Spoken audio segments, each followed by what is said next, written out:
Good moaning coffee moaners. Bit of a different one today. Yesterday was a big, heavy coffee moaning because, well, it was a heavy point for the world and for us as a family. Because the leader of the free world was recommending ethnic cleansing. GAZA, LA, go. So straight after coffee moaning, we filmed the No Name Sunday show. If you're new to the channel, that's in our members area. And I made pita bread. That was a really nice bit of, when we do the No Name Sunday show, just to give you a clue, you know, someone at the door every time we go live. Every time, without fail. Sorry, it's live. You good? Morning, darling. So we were filming the Sunday show. And I was about to say, the lovely thing is about you've got the new show coming on once a month, coming from the Curly Cooks. But the lovely thing about the No Name Sunday shows, when we do a pre-record, you get to cook things that are a bit more of an experiment and a journey for you. And they look beautiful. Well, so yesterday, it's so lovely to film. Because I love making bread when I feel like stressed or sad. So I made bread and we cooked it in the gosney. You can actually see a bit of it on our Curly Cooks of Croydon Instagram account. New account, please follow.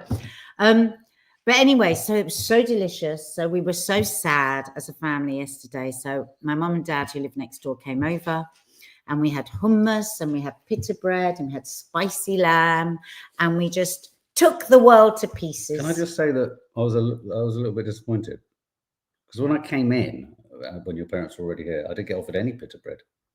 Because you didn't want hummus and lamb, because you don't like lamb and you don't like hummus.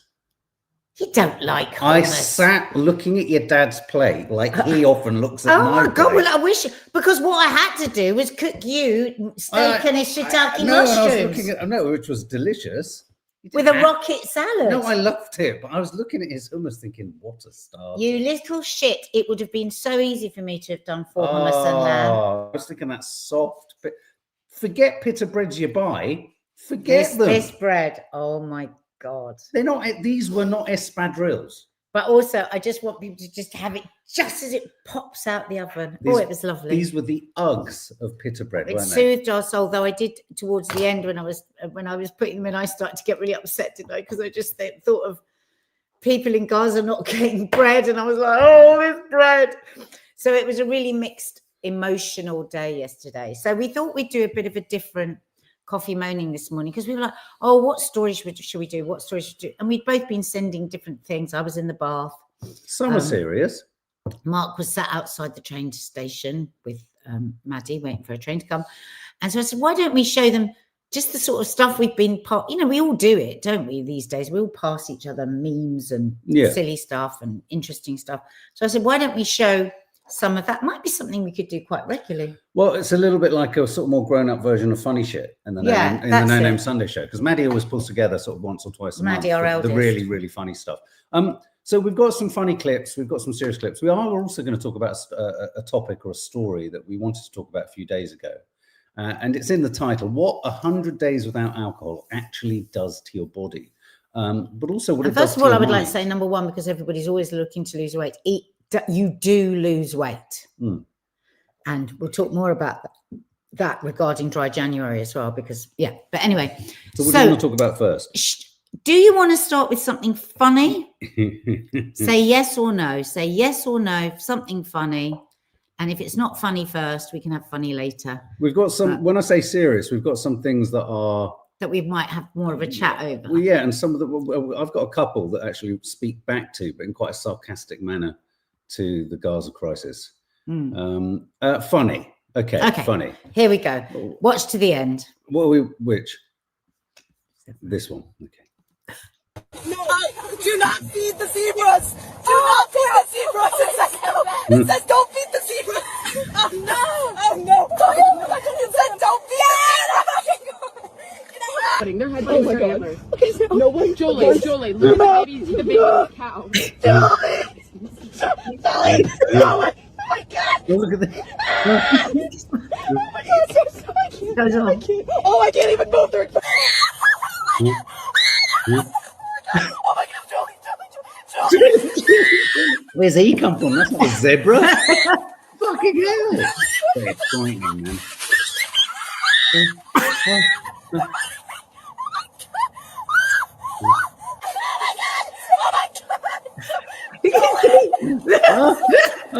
It's going to the air freshener. He's reaching for the air freshener. Oh my god, look at Jolie. Oh my god, my car needs a bath. Ow, he's biting me! Oh my god! Oh my god, my car's broken. Oh my god. Right. Oh, it smells so bad. Oh, he just spit! Ah! Oh my god, actually, oh my god, he's gonna spit. Is it a llama? No, stop funny. He's gonna spit. Oh my god. Oh my god. God, I do remember as a kid going somewhere. My nan and granddad must have taken me in a car somewhere, and the monkeys just pulled everything off the car, sort of like safari parks. What I was thinking is, everybody when they're watching that would have thought what they would have done. There you go, Torrin. Like to thank Stacey Randall for the gifted sub. Bless you. Thank you, Stacey. Welcome, Torrin. Welcome, Torrin. And Ellery, thank you for you've gifted 5 memberships this morning. Thank you. Very sweet, very kind of you, and sending you all our love again, all our love. Throwing food just signals where the food is, me too. But did you notice the zebra reaching for the air freshener that was hanging off the rear view mirror? What would you have done? What? As a zebra, I'd have gone for everything. As a driver. I'd have sat back and just let it happen. Oh God, because you're so cool and unafraid. You'd have been screaming like a baby. What would you have done? I would have screamed. I would have been exactly the same as that. Like exactly. I mean, I remember seeing a monkey on wherever it was as a kid. It must have been a safari park somewhere, and it held the windscreen wipers of the coach, and it went that way and that way. And because they turned the windscreen wipers to get them off. I saw a video of a person that got out in one of these parks. Oh my God. And a lion came for it, for the person. No. Somebody here will have seen it. You know how these videos go around. Okay. But anyone else, what would they have done? I would have closed the window, said Kathy. But the thing was, they couldn't get close enough to the door because they were doing this. Because that's what I thought. I thought, why don't they close the window? And I thought, because she's trying to avoid the zebra's teeth. Yeah. The bit when the zebra shows all its teeth. I mean, but it's when she's reading. Yeah. Do not feed the zebras. That's like me, isn't it? Yeah, yeah. That photo you've got of me in the birthing pool giving birth to you always read the notebook. Well, we all do. It's ADHD. Reading the book that says how to give birth in water.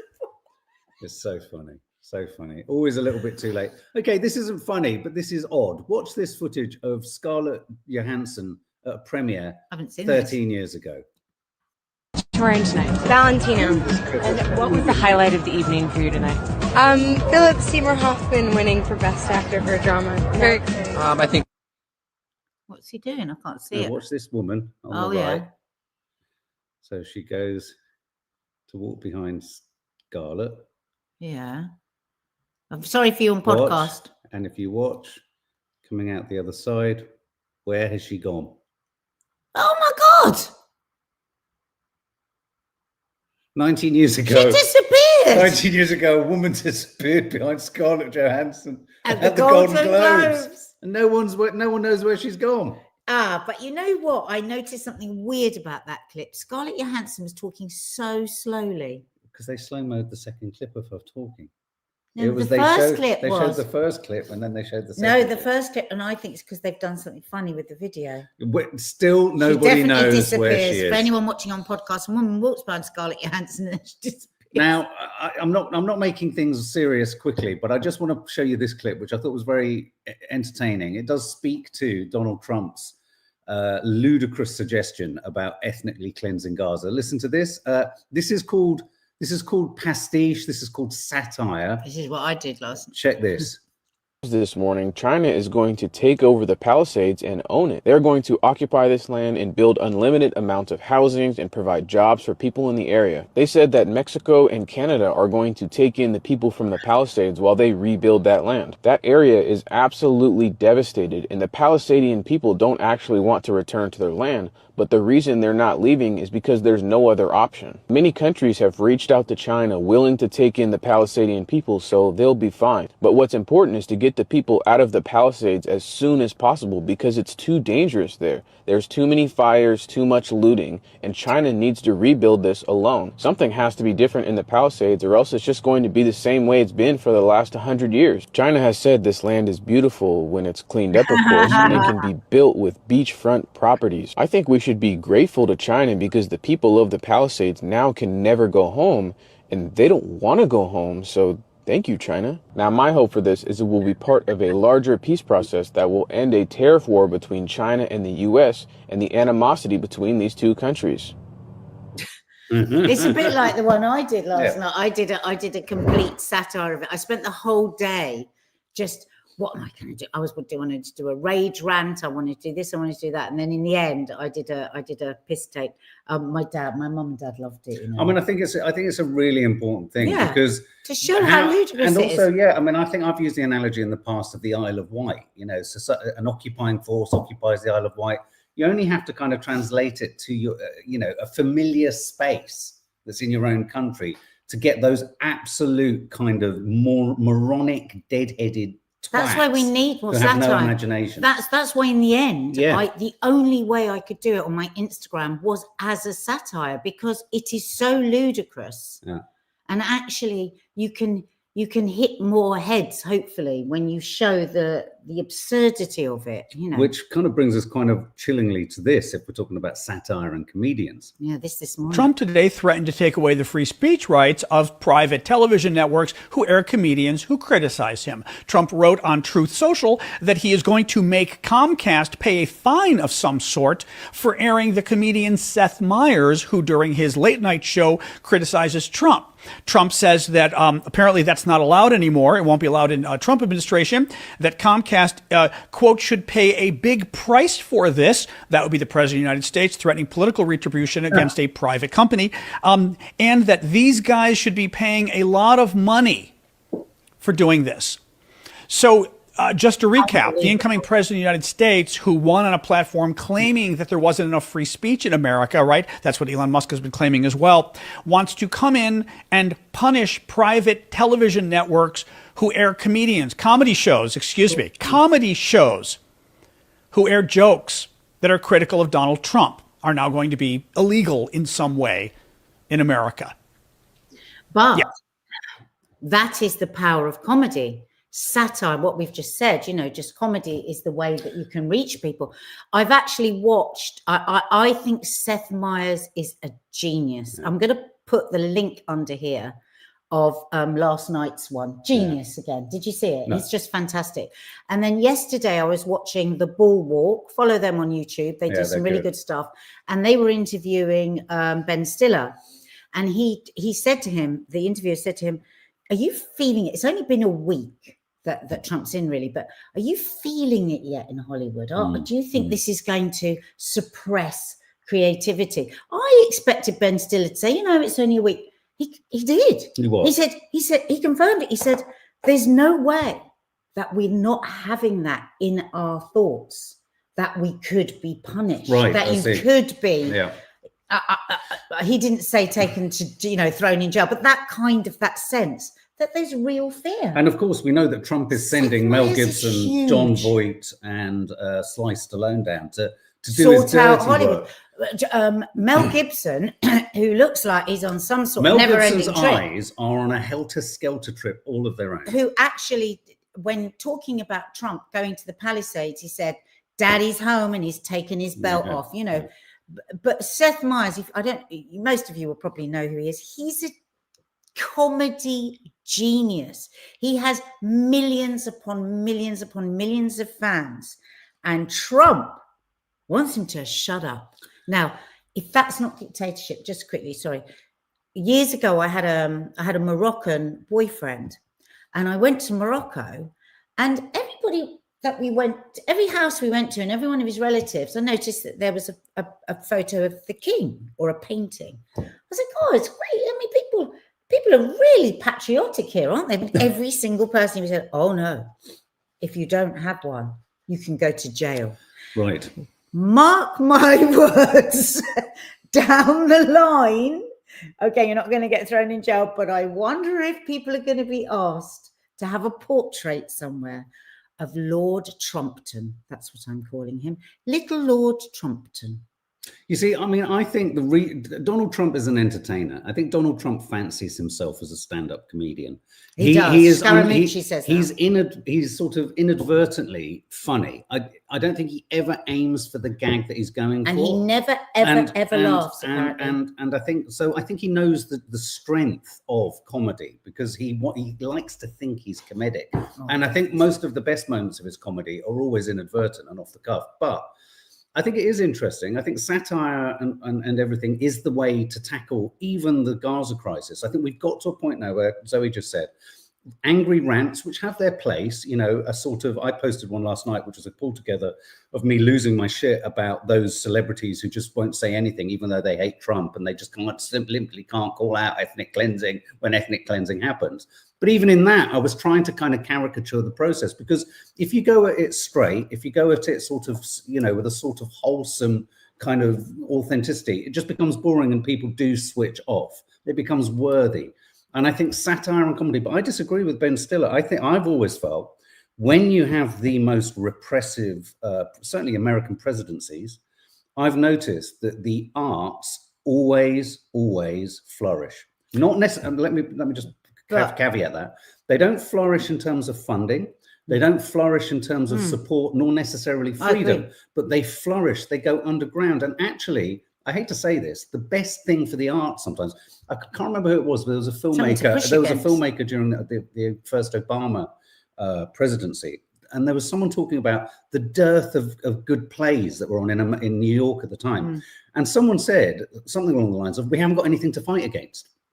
And it's interesting. I mean, you don't want to have to fight against something this extreme. But if I can just say, I haven't listened to the whole interview. It was just I only wanted to mention this. So he may well say that, but he did, because the guy that was interviewing him said, because that didn't happen. There was no sort of big creative sort of burst the last time he was in, and he said, well, the last time he was in, we were just like, it was just Trump, but now this is about our country. This is about America. This is about America. So I think maybe he goes on to say there'll be a period of fear. I'll listen to the rest of it today. America. This is about America. So I think how weird.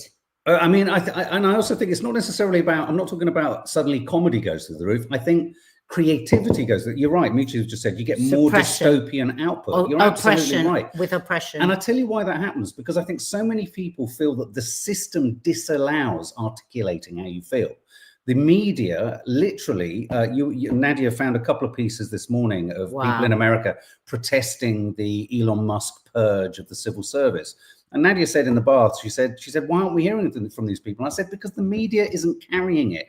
The media is responsible. So what happens is a lot of artists, a lot of creatives sidestep the kind of mainstream system and become what art at its best can be, which is agitative and deconstructive and challenging and critical thinking. This is why right-wing people, brilliant point made by that guy there about the comedy and Seth Meyers being gagged, is didn't Trump and Elon Musk come in on free speech? Isn't it amazing how these right-wingers, Kemi Badenoch, no, they came up on Nigel free Farage, speech and no war.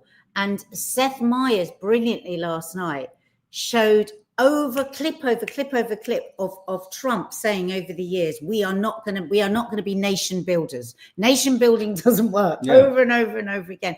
So I actually disagree with you about Trump and Seth. The reason I don't think it's just because of he understands the power of comedy. I think he will not take criticism of any sort, and he's revengeful, and he's angry, and he's mean, and he's cruel this time. But my point is, I think the reason he comes hard at comedy is proof of how comedy hurts more than anything else. Comedy bites him, and that's why I've always been against really censoring comedy. You know, sometimes some of the things that Lee says, my friend Lee, you know, he's a comedian, are so dark about certain things, and it's so funny, and I say to him, what a shame you can't say that. And there used to be a time where you could say almost anything Well, I mean, in comedy. yeah, I mean, as long as it's not racist or as long as it's not. Yeah, no, I agree. And but dark humor. I mean, he came in here one day, didn't he, and said something about Gaza, and there was this hiatus where everyone just Lee. He said something to my mum and dad here, and he went. He said, it was very funny. And there was this moment where there was this absolute pause and you could see he just waited. Yeah. I suddenly thought, I love you. You're so brave. And then everyone just burst out laughing. But I have to say, I know a lot of people find Ricky Gervais Marmite and a lot of people have gone off him and whatever and all that. But I think it was not this year just gone, but the year before when he essentially attacked every kind of don't touch topic. I thought what he did in that stand-up routine, I forget what it was called, was very brave, but also really important because it's only by if everyone observes the restrictions and then you curate your way around certain topics and don't attack them, all that happens is more and more prejudice tends to happen.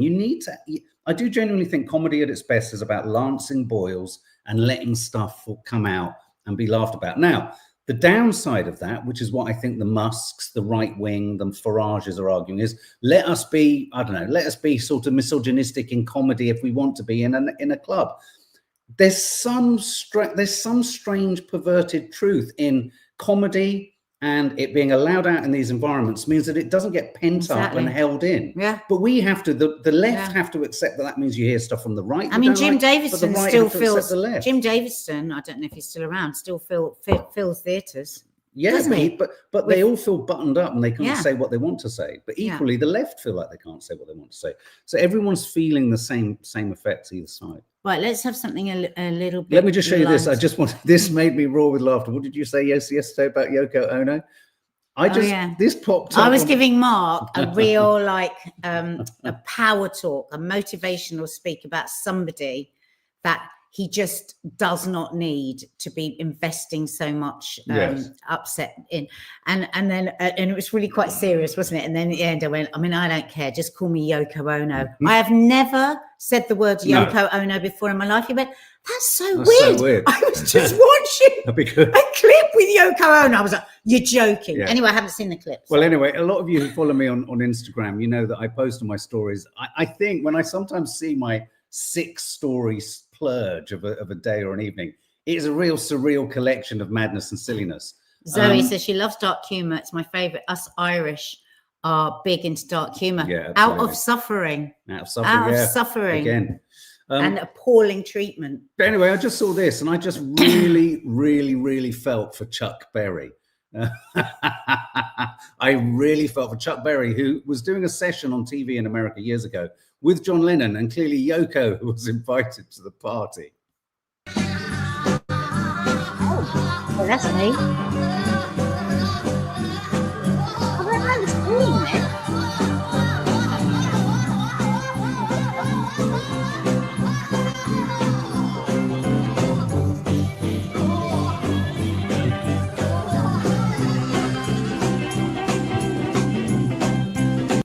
And for those on podcast, imagine me with my hair brushed out, so it's totally fizz, and just my pepper grinder, and just appearing to burp into it, and that's what it looked like. And there are moments in other clips where you see Chuck Berry going, "What's going on? What is going on?" But what can I just ask? Because I'm fascinated by Yoko Ono. What was her thing? She always just seemed to be on the edge of things with him turning up. I absolutely don't know. But I know she was a performance artist, and my sort of vague feeling that the feeling was about her was that she completely controlled him, took him away from everybody that he loved, and made his life a misery. That was kind of what we were supposed to think. But actually, what if she was just a very powerful person that really loved him and could see who and how he's been.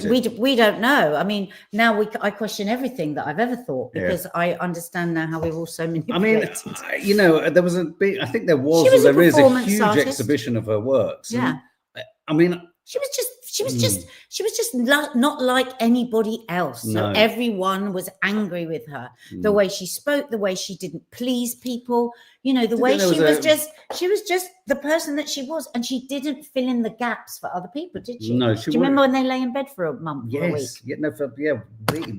Just lying around, just lying around. Chilling. And I remember just being fascinated by her because she didn't have that perfect body, but she just didn't mind just being naked, and she just wouldn't like sit in a way to try and make it look. But she was just. I mean, I suppose in and of herself, she has something about her that's a little bit Andy Warhol-esque as well, doesn't she?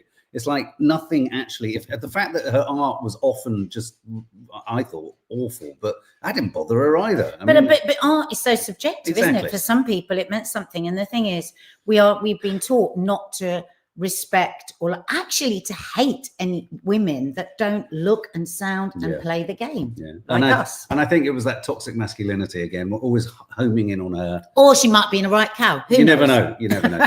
Okay. And if she was, so what? He loved her. He wanted to be with her. Exactly. Do you want to show? Should we show something else, and then should we talk about the? Can we? Let's just have a little quiet moment now. Before, so as we're playing this, sorry for people on podcasts. It's a very short clip. But it's a beautiful clip, and I don't want to talk over it, but you will hear birds and imagine the most beautiful forest and two children just sleeping as it rocks to the sound of the birds.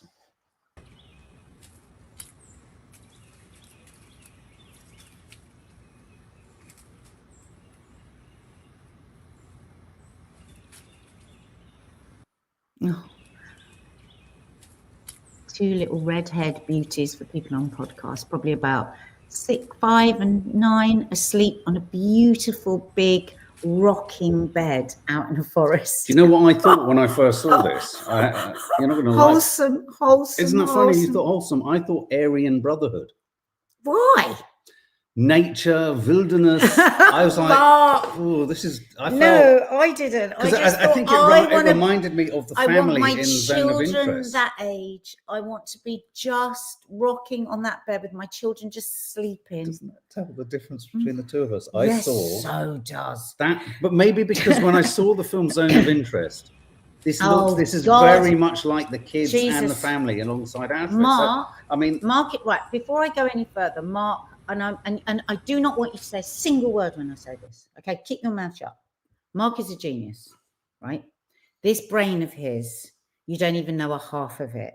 His brain is like a planet, right? And his retention of movies, hundreds and hundreds of them, and the detail and shots and the light, everything is. Listen, you're about to defend yourself, and everything I'm saying is good. YouTube right? says it's the start of an A24 He's a genius. horror. He is, and because he absorbs film in every way, it's his true passion, which is amazing, and I love it and I admire it. But so often in life, we're just having a moment and it'll go, oh my God, this is and it is so impressive. But sometimes I think it's made you a bit sad. It's not about impressive. I'm combining it into my own filmmaking practice. No, I know. I'm always thinking about. I know, but you couldn't see a wholesome moment. You went to a horror. Well, just because Zoe says that level of silence freaks me out. Just because MeTube and Zoe are agreeing with you doesn't make them right. It makes me right. No, I just worry that you never see. It wasn't about the filmic reference. It was about the sinister state of Wunderbar, or the wilderness. Oh, I thought that was beautiful. Mind you, I am now going to reverse because. Knowing me, I'd probably last about 2 minutes, and I'd go, oh, God, I keep feeling like somebody's going to come up behind me. Yeah. You see, for me, so now. Okay, it's now not wholesome. Okay, so that's Nadia's wholesome moment. This may be. Look, Laura Lou, I'm expecting someone to run out of the bushes with a fucking chainsaw. I know. And an axe. No, I'm not expecting a chainsaw. I'm just expecting a weirdo, and I'm going to open my eyes, and they're just going to be standing there watching me rocking. Or just behind the camera, there's someone doing this. It's just sinisterness. Oh my God! Get it off! Get it off! I've got it off. Okay, let's replace that with this, which is funny.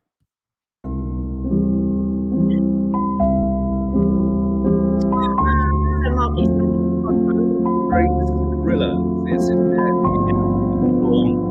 Wondering if I should sell photos of my feet so I don't have to go to work. And it's an orangutan a gorilla sat in an office. Yeah.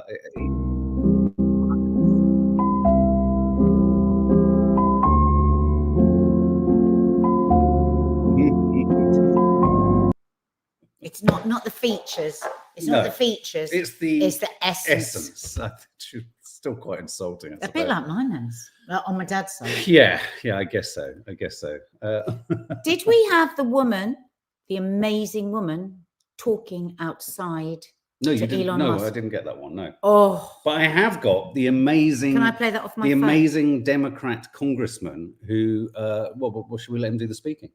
Let him. This is a Democratic politician who stood up yesterday. Still I rise, Mr. Speaker. And I rise today, Mr. Speaker, with a to whom it may concern message. To whom it may concern, ethnic cleansing in Gaza is not a joke, especially when it emanates from the President of the United States, the most powerful person in the world, when he has the ability to perfect what he says. Ethnic cleansing in Gaza is no joke, and the Prime Minister of Israel should be ashamed, knowing the history of his people, to stand there and allow such things to be said. Ethnic cleansing has been a crime against humanity. And I stand here today in the well to denounce what was said, to denounce what the president said, to denounce the complicity of the Prime Minister of Israel, and to remind people that Dr. King was right. Injustice anywhere is a threat to justice everywhere. And injustice in Gaza is a threat to justice in the United States of America. I rise to announce that the movement to impeach the president has begun. I rise to announce that I will bring articles of impeachment against the president for dastardly deeds proposed and dastardly deeds done. I also rise to say that the impeachment movement is going to be a grass-up movement, not a top-down. The people have got to move forward. The people have to demand it. And when the people demand it, it will be done. I did it before. I laid the foundation for impeachment, and it was done. Nobody knows more about it than I. And I know that it's time for us to lay the foundation again. On some issues, it is better to stand alone than not stand at all. On this issue, I stand alone, but I stand for justice. Sorry. The bravery of that man. What he is going to get from MAGA, I mean, that there is true bravery we just witnessed there. Incredible. Astonishing. That was beautiful. I wonder if he was speaking out with Gaza with Joe Biden and we never saw him. That's what I meant. Yeah, that's a speech that, we hear the Martin Luther King speeches. We hear that as a speech for history. And that's also a reminder, and it's really important for any Americans in the room who are as absolutely outraged, crestfallen, heartbroken, desperate about the state of affairs in America. We don't see enough of Americans pushing back against this, and it's easy to fall into the trap that everyone in America simply either goes soft on the whole Palestinian thing or is pro Israel, pro Netanyahu. I'd like to reiterate what MeTube's just said. It's clearly coming out. Although the White House is really trying to dial back on Trump's exclamations of control of the Gaza Strip. How are they going to manage that? Although they're trying to sort of, dial things back, it's become quite apparent that Netanyahu has now got the American football under his arm and is running with it. So this idea, which you were right to not believe or trust, Nadia, yesterday, of him, perhaps Trump even going further than Netanyahu had ever even imagined he would. This is, as you say, Mitrib, I think Netanyahu absolutely, this is his idea, what Trump has said. He just didn't quite believe it was going to happen then and be said at that point, because Netanyahu has gone back. And if you look at the politicians in Israel, as principally on the far right, the feverish, rabid excitement, they're giddy, they're dizzy, they're drunk on the possibility of this being even feasible. And the fact, and this is where it's really important about words, even if this is dialed back, even if this is brought down a peg or two somehow, the fact that he said it at all has been an absolute, flag in the devastation of Gaza. They're softening it. Those that I listened to so many different broadcasters yesterday, you know, they're softening it so they don't have to say it's ethnic cleansing. And they're saying, well, this is another one of his things that he does. Well, excuse me, are we just now going to allow anybody to say anything and dismiss it with, oh, he's playing games. Oh, he's transactional. This is the way he does business. Excuse me, there's a whole people there. Yeah, absolutely. I really can't bear that kind of slippery slide. And also, let's talk about the slipperiness of our leaders, who, you know, of course, Keir Starmer and David Lammy, both in different positions, parts of the world, said yesterday, we believe in a two-state solution. Neither one of them had the balls nor the bravery to actually comment on what Trump had said. Yeah. All they did was they reiterated, of course, is what we all want, a two-state solution. But all they did was reiterate that line. Not once were they challenged to comment on the specifics of what Trump said or condemn it. Now, if we're in a situation where Starmer and Lammy really are the gimps to Trump's America in their latex suits with a little breathe hole by the mouth, which is what they feel like. Yeah. This is dangerous. I like that image. This is dangerous on leashes. This is dangerous as Trump keeps Britain on a latex gimp leash. This is dangerous because if they can't call out what he says, what else will he do that they can't call out? That's not leadership. That's not ensuring that international humanitarian law exists and that the rules of international law are observed. We are the gimps of America, and Lammy and Starmer are latex-laden gimps. And it's my fault because I don't think I gave it, but I just want to quickly play you this. Hang on. There's a saying out there that says Doge actually means dangerous oligarchs grab everything. Well, ain't that the truth? I am so tired of these billionaire boys and their grubby little hands grabbing at everything. Hands off our bodies, hands off our data, hands off our tax refunds, hands off our social security checks, hands off our constitution, hands off our democracy, hands off. Elon Musk is a Nazi Nepo baby. A godless, lawless billionaire who no one elected. Elon, this is the American people. This is not your trashy Cybertruck that you can just dismantle, pick apart, and sell the pieces of. Let us in. Oh, I love her. I absolutely love her. If you want to follow her, she's Congresswoman Ayanna Presley. Think of Elvis Presley. We also need the name of the guy that gave the impressive speech. Lots of people asking. I just want to share comments like he's there with her. Look, he's there right next to her. The guy that we saw the speech. Look, there he is. Oh, yeah, we need to find his name. They are a team. I just want to share this. This just does make me laugh around Trump's kind of supporters and what have you, because as we say, we really encourage. We know that there are members in the community who politically are on the opposite side of the spectrum to us, and we welcome that, and we like to have, you know, good, meaningful conversations about that. We don't take abuse. We won't have other members of our community abused. And so when and if you're a Trump supporter and you're like, well, why am I being prevented from talking? It's because generally you're using abusive language to take other people down. Yeah, because we'd love to talk to you. We really love it. Just try not to do it in an irrational, slightly sort of Trumpian way. He's Democrat Al Green. Do you know this? It was so funny. When I first came across this, I thought, I saw AI. No, I thought it was AI. Yeah. Because it said AI. Because I thought he almost didn't look real. And I thought nobody would say this. And I thought it was AI. But isn't AI challenging and difficult? Because so much isn't real. I just want to share this because this just came off the back of yesterday's coffee moaning. Unsubscribed. I love it when we get these messages saying, I've unsubscribed. It's like, I don't actually believe you were probably subscribed.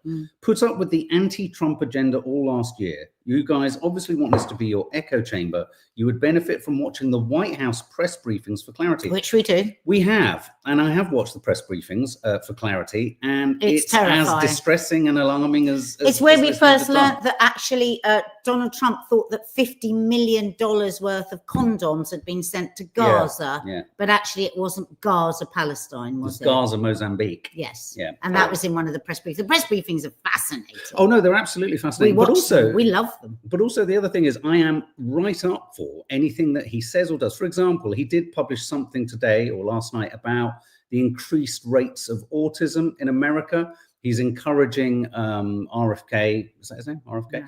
Yeah. To look into. He believes there's a connection between vaccination and autism. And when you look at that's for one reason most people don't want. RFK is called a quack. He has got he has to look after the nation's health. People in America are terrified. Let me just, without wishing to open a can of worms, let me ask here: does anyone think there's a connection between vaccinations and autism? Just thought we'd ask the question. Say yes or no. But anyway, just there are some things where I think where there's a need for a conversation. That's what I'd say. Not a need for decisions necessarily, but a need for a conversation, then we'll say, okay, I think that's good. And I think it is important. And you know what? Like, all governments waste huge amounts of money. So to interrogate, the finances of government is a good thing. But of course, what the Americans are so distraught about is they've stopped all funding going up for like 90 days. There's these kids in there, 23 years old, isn't there? Looking through, data protection has gone out the window. So what he wants to do is a good thing. Let's look at how we're spending the American taxpayers' money. Or have you got billions? Because he's planning to turn the Middle East into a Riviera. But it's like things he says sound good, but then the way that they're being played out is just petrifying. I do genuinely think that. Sorry, Teeny Tiny Lass asking if we could do something on perimenopause, and I also know that Reese was asking. Just watched your Let's Stay Married. Yes, it was so helpful. So many. It's funny you should say that. I'm just talking to a doctor about that, Reese. I said to Mark yesterday about Union Mark and Teeny Tiny Lass. Yeah. I just want to throw this idea out there. One of the strategies of Trump is to, I think it's a Steve Bannon tactic, isn't it? Drop a grenade with the shrapnel that flies everywhere. The press can only, Steve Bannon's line on it, which I think is a very astute one, is the press can only deal with one thing at a time. It seems to be true when it comes to a leading headline. They can only deal with an intensely one topic story. So Trump throws something out there, the world's press feeds on it, and meanwhile he does other stuff somewhere else, or completely changes it. And I do wonder whether what he's done with the Gaza situation is he has thrown an absolute stick of dynamite into the whole thing. And I was asking Teddy this, Nadia's father, last night. Who thinks this could be the case? Has he done this as a kind of shock to all of the Arab nations for them to think, fucking hell, what? They're going to fucking carve up and own the Gaza Strip. Maybe we'll put our own troops in there to help with this. I wonder whether this is, in his terms, bull in a china shop's form of kind of negotiating to get Jordan and Egypt. Well, and that's how people are softening the whole thing. Yeah. Shall we end with the little girl? We're not going to have time for alcohol. This worked out really nicely. Yeah, really nice. Let's have a look at this little girl. I haven't seen this at all. So shall I just play it? But it has got a little music underneath it. Let's just play. Compliments? Complimenting someone is like a talking sunshine. We have the power to brighten everyone's day. Yeah, we have the power. That's true. So why do you want to keep it in? Okay. Just tell it out. And that you're so intelligent, you're so beautiful, you're so cute. Oh. You're so strong, you're so kind. You're so lovely. Beautiful. You're so lovely. You are so lovely. And if we do that, then? If you do that, then see the magic. Oh. Yeah, complimenting is great. I think where there's a problem. I don't think the Brits do it enough. No, but where I do think there's a problem with complimenting is when people compliment to get something. Okay, let's say with a nice thing. Yeah, okay. All right, sorry. So she's right. It's a gift, and we've said this before on here. And the thing is, if you are somebody, we both struggle with compliments and we try and work on it. But if you think of it like that little girl says, that it's a gift. And if you imagine somebody gave you a gift and you picked it up and threw it back in their face, that's how you've got to think when you don't take the compliment. So just a simple thank you is really, really hard. But it is, I mean, I hate over complimenting. I mean, in our business, oh my God, the arse licking compliments. I remember Dina came once to Loose Women. No, it wasn't Loose Women. It was another show. Was it? Oh no, I know what it was, an opening night. Right. And when we arrived, I was like, oh, thank you. And she went to me, obsequious. Why is everyone talking to you like that? I went, it's always a bit like this because she goes, yeah, but why are they talking to you like that? And I went, well, it's just what they do, because they're like really grateful that you've come. Why are they grateful to come? You've got a free ticket. I went, no, I know, but it's because obviously they want me to do a photo for my Instagram. Made me want to heave, she said. And she's right. I'm the same. Like, if I'm ever coming to something, please just go, oh, hi, Nadia. Yeah, can you do photos for over there? I don't want all that other shit. It makes me creep out. Well, hang on a minute, I hate it. Because lots of you guys are incredibly complimentary. Compliment, but a real compliment. But when it's like, oh, God, we just... No. Showbiz compliments showbiz. are Well, there's awful. nothing, and there's nothing more. I think I feel for Dina. There's Showbiz nothing worse than not being necessarily. It must be one thing being on the receiving end of obsequious celebrity kind of compliments. Yeah. But when you watch it happen, there's nothing more toe-curlingly fucking awful. Well, it's because the thing is, usually that person, quite often, like it's a younger person, right? So they're going to be with their mates. They're going to be just like all the rest of us.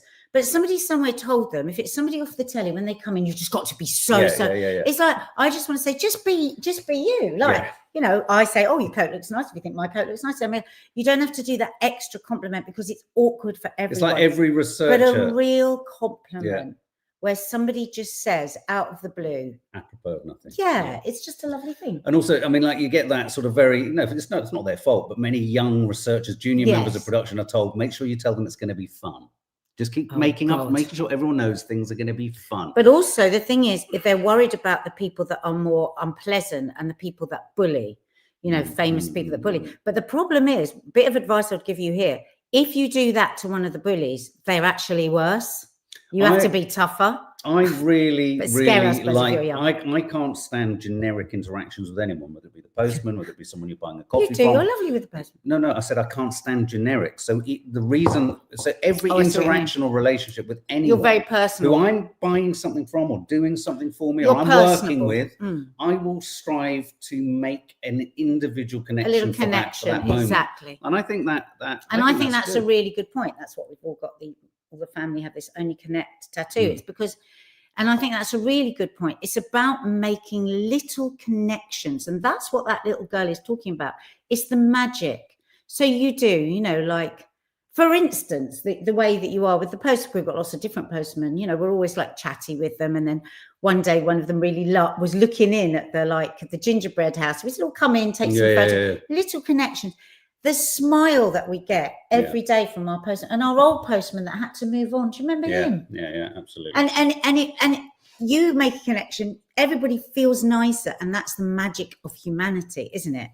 So give a compliment today and take a compliment. I just want to end this live with a brief 1-minute quote from David Lynch, the late director who sadly passed away recently, talking about how he struck upon his passion. Is a great life. It's coffee and cigarettes, maybe some red wine. I can see all that. It's catching ideas and translating them to one medium or another. In the world of painting, it's getting deep into that world and just getting lost in there. And with paint and different things. And it's just a dream to get in there and find things that you love. It's always an experiment. And it just has to be a certain way. But getting there, sometimes it's always thrilling. There's so much happiness in it, but it doesn't always happen in a smooth way, but it's so great to be in it while you're in it deep. I always loved to paint and draw. I felt like this was the life of a painter. I didn't ever think that an adult could be a painter. I never really, I guess, thought about it, but I was on the front yard of my girlfriend's house at night, and I met there a kid who was not going to my high school, but I was in the 9th grade, I think, and he was going to a private school. But I was meeting him for the first time in this front yard on the grass.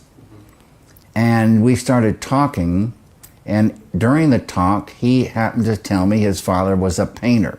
And at first I thought maybe a house painter. Then he said, no, a fine art painter. And a bomb went off in my head. Literally, it was like I had signed up for science, classes in math stuff in high school. Wow. And in a millisecond, way less than a full second, I only wanted to be a painter after I heard that. It gave me permission, and I knew that was it, and that's all I wanted from that second on. Wow. What I love about that is it gave him permission in not a millisecond, less than a millisecond. I know it was a long quote, but listening to an artist and someone like him, obviously he went to art school before he was a painter. He was an animator, before he was a filmmaker, he was a painter, animator, and he did that throughout his life. But just that idea that someone as creative as David Lynch, even at that young age, had no comprehension that you could actually make a living from art. And that's why, you just always have to find what that little flick is for your child and just before we go. Sorry. Hello, Anne-Marie, who's only just joined us. Anne-Marie, go back to the beginning because we've had a lovely show talking through stuff that we've seen on social media. Did everybody like that? Should we do that sometimes? Right. So, guys, I've got something here I want to show you that Dina has done. So, this Friday is our first Curly Cooks cook-along, which is happening in the new tier on our members area. So just this week, and there will only ever be one of these, only ever, I wish Dina was here to reveal this, only ever one thing here that I'm going to show you in a minute, that you can win on the first Friday cook-along. So we'll ask a question, and then it will be up for a week, and then we will announce who's won it. It's a one-time only. There will never be another one. Mark, drum roll. Curly Cooks of Croydon Pinny. Hand sewn by Dina. As she said, don't show them the back. So it's your own. What's it called when you just have one limited edition, exclusive? No, it's something else, but I don't. There's the glass mark of a tequila glass just here. I think she drank whilst having it. So that will be so that's the first cook along on Friday. The vote is in, the poll is decided, and you've asked for beef stroganoff, and it's going to be delicious. Dina left me a message yesterday saying, can you say to people that if they want to get wine for that night, Pinot Noir. I'll pop that on the post community tab. Yes. So you will bespoke. That's the word, Ellen. Thank you. Elizabeth Diamond can't join. Says 799. Do not join via any Apple device. Do not do it on your iPhone. Do not do it on an iPad. Really important. Only subscribe via a website that is totally away from the Apple. The App Store, an app of any form, because otherwise Apple add £2 to the charge. Can you believe that? And so some people might have done that without realizing it when they joined the first tier, which was a family guest. Always $1.99. Go to a website. If it means you have to ask someone in your family with a PC, ask them for a PC and go to the website of YouTube and then subscribe from there. You can then pivot back to your Apple device. It doesn't mean you have to watch it there, but just subscribe on a good old-fashioned laptop to avoid Apple's. So we're starting at 7. So won't always be on a Friday, Russ. No, it won't always be on a Friday. So we're starting at 7, and we want to do lots of chatting with you guys. It's going to be we'll get to speak to a lot of you. So we'll be having some fun. We'll be making a cocktail. We'll be Dina's going to have some wine recommendations for you, and then about 6:30 we'll probably start the cook. The reason I'm telling you this is you might be wondering what time you're going to eat. So you're probably going to eat between 7:45 and 8 o'clock. That's good. It's a bit like telling the family. Probably about 8 o'clock, because I know some of you are going to be having people over and you'll be cooking for 4. So if you've got people over, and they're wanting to know what time you're going to eat, because obviously you're not going to eat right at the beginning, or maybe we do it. No, we're definitely going to do it that way around. So we'll talk first. We'll have some fun. We'll have some silliness. Never know. We might get Dean to get a tap shoes out. Yeah. Just to say, guys, if anyone has already joined and you fell in the Apple trap, don't worry. If you were to unsubscribe now, you'll stay subscribed for this month. Then just resubscribe the next month, not through the App Store, not through the YouTube app, and you'll go down. The fee will go down. It's a really cheeky, unfair. I think Google are trying to bring some kind of legal lawsuit against Apple for it. Why do people keep saying to us it's £4 when we said it's $1.99? Yeah, exactly. And so if you're hit with that price, ask a tech wizard in your family or someone. It shouldn't be that wizardry though. Just get off your app. Just get off the app. Just don't be in the app. And so the thing is, just in case people don't know, so the first tier, $1.99, that's you get the Sunday show and cozy time. That price will never change. This is an extra tier. So if you're already at $1.99, it will just cost you £3 extra to join the cook along, the Curly Cooks area. Of course, if you join just for the cook along, you'll get everything. You get everything for $5.99. So basically, it's $5.99 for all tiers, but you don't have to buy all tiers. You can stick at $1.99. Yeah. So yes.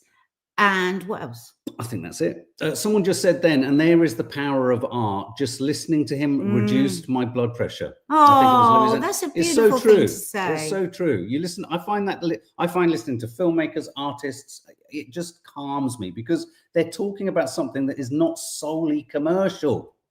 So, Mark, what is the website? I love you, GM Lovely, because you are just like me. Which website? Where is the website that can sign up? It's not a website. You just go on Safari or Chrome on a laptop, pump in YouTube, and it comes up as a website. It comes up on... Rather than going to the YouTube app. Do not use the YouTube. So go into Safari, go into Google, type in YouTube, and then I would still not be understanding it. I'm like, like we are here. Like you can have a normal window, a Safari or a Chrome window. So just come off the YouTube app, go in there, log in, and then become a member. You can then log out of that or stay logged in on that and come back to your Apple device. The problem with any Apple device is if you try to become a member of anything, you've probably felt this, even if you're on a website. We've probably done this for loads of things. This phone, their kit triggers you towards the App Store. It takes you there. And companies are more interested in it because it means that they can promote the app. So just avoid that if you can. I had no idea this happens, and it's probably loads of other things. YouTube says Google's Play Store doesn't do this. So if you've got a Google Pixel phone, is it, or anything like that? Maybe. Thanks for that, YouTube. Because they're Google, and they own YouTube. And don't be embarrassed if you still aren't getting it. We can just keep asking the question. Another question that comes through quite regularly is if you unsubscribe or if you're not, or if you don't subscribe for 2 or 3 days, 2 or 3 months, do you lose your cumulative monthly commitment? No, because after 2 years, a whole bunch of cards are going out again now. After 2 years, everyone gets a card. After 5 years, people are going to get these enamel pins, which are still coming from America, which is why we haven't yet put up the link. But what will happen is, say you were here with us for 17 months, then you unsubscribe for whatever reasons for 3 months because you can't sick of the sound of us. But then you join us again, it will pick up at 17 months. So you will... It's an aggregate. You will keep adding to however long you've been with us. Dina's here in total. Dina, look, we just showed. Noticed Dina isn't a member, so we need to get her thing over. Dina, we've just shown your apron. Yeah. She's so excited about Friday, and Dina doesn't get excited. One other thing. Yet also, if you look into this, if you've been paying bloody double, come out. Again, you won't lose your Don't worry about it. Just unsubscribe. And do it on Safari or Google, so you're not paying that extra money. It's outrageous. Unsubscribe and resubscribe. Outrageous. I would fully recommend it. Yeah. Okay. I think we're there. Aaron's been a member for 58 months. For nearly 5 years. And a number of people have been with us. A lot of people have passed the 5-year mark. We're literally just waiting for our and Aaron, always just so interesting, and we love having you here with us. And thank you for the beautiful email that we got via Michelle from a quiet sub. I won't name you if you're a quiet sub. It was really thoughtful and really meaningful, and thank you. And we will be taking what 100 Days Without Alcohol does to your body out of the title. And I'll be trying to think how the hell we summarize what should we put in the title? How the hell do I summarize it? I don't know. Right, leave that with us. I haven't got a clue. All right, guys. Lots of love and happy Bernie. Welcome as a new member. Bye.